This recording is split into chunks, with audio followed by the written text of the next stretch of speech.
పూరా లోకల్. ఈ ప్రభుత్వం వచ్చిన తర్వాత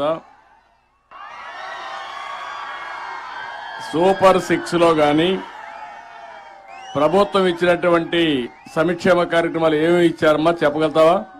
గ్యాస్ సిలిండర్లు ఇచ్చారు సార్ 2. ఒకటి తల్లికి వందనం ఇచ్చారు సార్ 2. ఎంతమంది పిల్లలమ్మా నీకు? 2 అమ్మాయిలు సార్. ఏం చదువుతారమ్మా? పెద్ద అమ్మాయి ఇంటర్ సార్. ఇంటర్. ఇంకొక అమ్మాయి? చిన్న అమ్మాయి ఏమో 8th క్లాస్ సార్.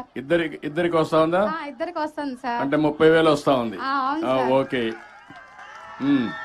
చాలా హ్యాపీగా కాదమ్మా ఇంకేమేమి వస్తున్నాయి? తల్లికి వందనం వచ్చింది. పింఛను వస్తుంది సార్. మా మామయ్య గారికి నెలకు 4,000 పింఛన్ ఇస్తున్నారు సార్. మీ మామయ్య గారు 4,000 పింఛన్ ఇస్తున్నారు. అవును సార్. Okay, very good. తర్వాత సుఖీబాబు ఈ రోజు వచ్చింది సార్. ఇది ఎంత వస్తుంది అనుకుంటున్నావు? 7,000 వస్తుంది సార్. 7,000 ఈ రోజు 3 సార్లు వస్తుంది సంవత్సరంలో. అవును సార్. 2 కలిపి రాష్ట్ర ప్రభుత్వం ఇస్తుంది సార్.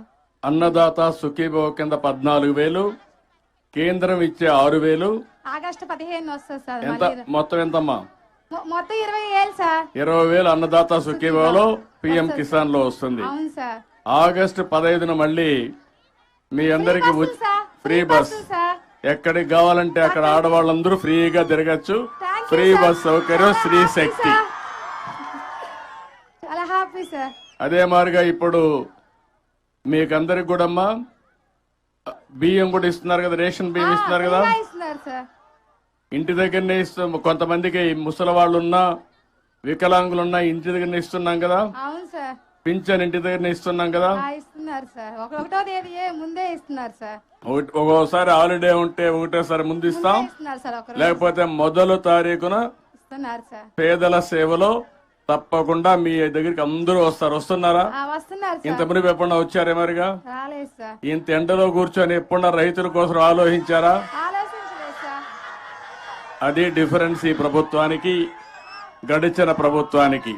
చాలా హ్యాపీ సార్. కాబట్టి మీలో మార్పు రావాలి. మీలో కూడా ఆలోచించాలి. ఏ ప్రభుత్వం మీకోసం పనిచేస్తుంది, ఏ ప్రభుత్వం వాళ్ళ కోసం పనిచేసుకున్నారో ఒకసారి ఆలోచిస్తే మీ అందరికి స్పష్టత వస్తుంది. ఆ అమ్మాయి చెప్పింది నిజమనుకుంటే గట్టిగా చప్పట్లు కూడా చెప్పండి వాస్తవం అని.